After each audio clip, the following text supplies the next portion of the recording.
Welcome. Thank you for joining us for today's video. We're going to look back at a story from 2002 in which it is claimed that military special forces encountered a giant in the city of Kandahar. Let's get into it.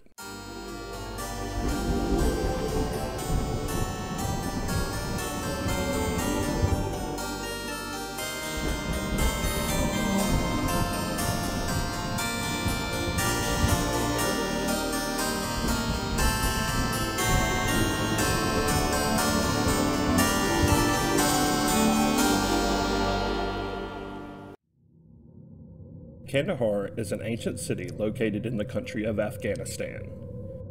In 2002, major military operations were being executed by coalition forces against the Taliban after the events of September 11th in 2001.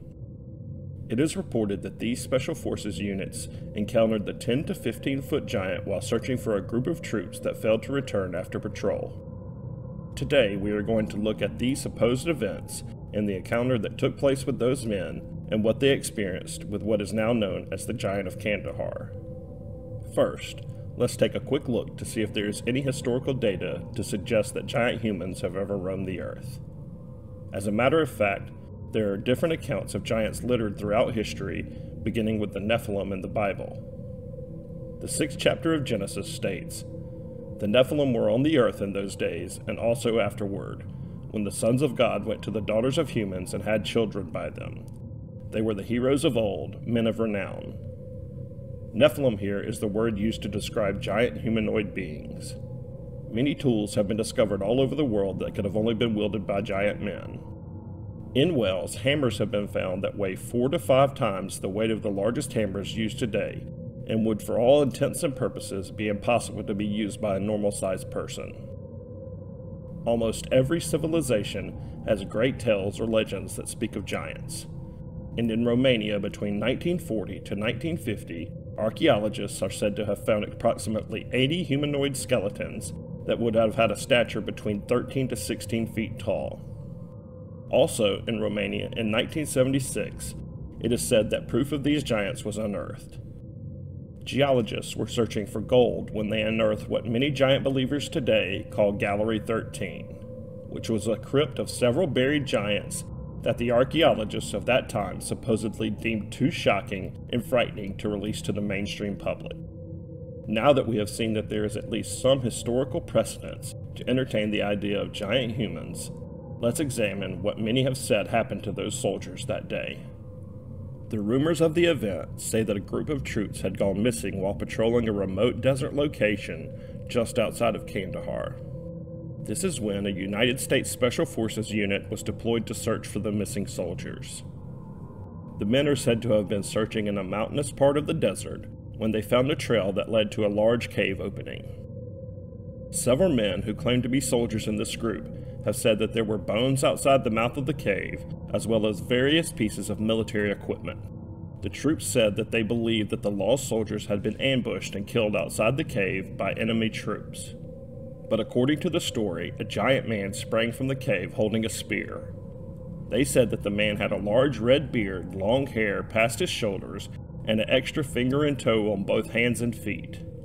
When recalling the story, the soldiers stated that they were overwhelmed with a horrendous stench when the giant jumped out of the cave. The smell was so bad that the men said it smelled like decaying flesh. The Special Forces troop said that one of their comrades jumped forward and engaged the giant with gunfire. It was at this moment that the giant lunged forward and drove his spear through the soldier's chest, killing him. The rest of the troops then opened fire on the giant, following orders to fire at its head.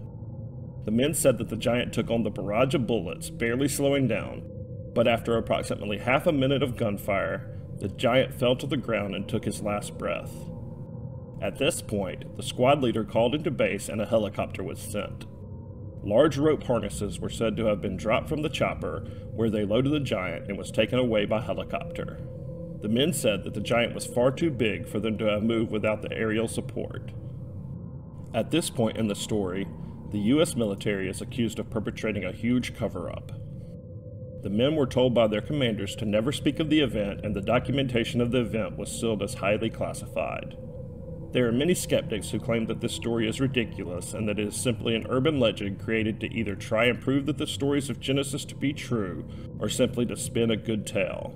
But there are a couple of things that do back the story up. First, the locals of that area in Afghanistan are quite open about their beliefs that large human-like men live in the mountainous caves in that region, claiming that they fear for their lives because these giants are also cannibals. Another thing that lends credence to the story is that a couple of different men have told this story several years apart to multiple outlets, with the details of the story always remaining the same. Now, I am not here to tell you that this story is 100% based in facts, because I do not know. I am only here to tell you the story and ask the question, do giants secretly roam the earth today? Thank you so much for joining us as we explored this unnerving tale today. We appreciate you all so much, and thank you for your continued support. Please like, subscribe, share, and post a comment. Until the next one.